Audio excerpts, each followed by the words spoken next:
Бұл өсиет әңгіме көре алмаушылық, қызғаныш, ашу мен кемсіту жайлы баяндалады. Жапон елінің бір қалашығында қарт самурай тұратын.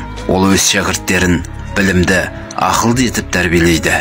Бір күні сабақ барысында өзінің тәртіпсіздігі мен қатыгездігімен елге аты жайылған жауынгер келеді.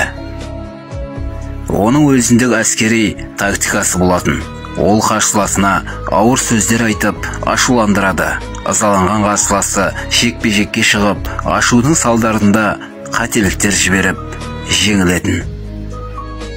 Бұл жолы да жауынгер қарсы самурайды ашуландыру үшін ауыр балға сөздерін жаудырады. Алайда самурай оған қалт етпейді. Әлгі жігіт 3 рет қайталап көреді. Самурай сабағын жалғастыра береді.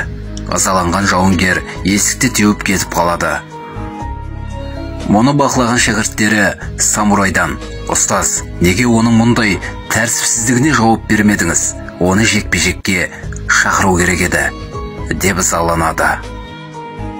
Сонда дана самурай тұрып: «Сізге біреу сыйлық алып келіп, сіз қабылдамасаңыз, ол кімнің қолында қалады?» деп сұрайды. «Өзінің иесінде», деп жауап береді шәкірттері. Бұл қызғаныш, ашу, кемсіту мен мысқылға да қатысты. Оларды қабылдамағанша барлығы өз иесінде қалады, деп айтады самурай.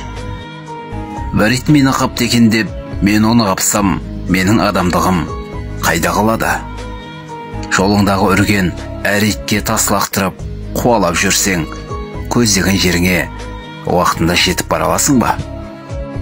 Расында да, біреудің ашулы сөзін көңілге алмасаңыз, шүйкеңіз тозбайды. Демек, денсаулығыңыз да қалыпты болады.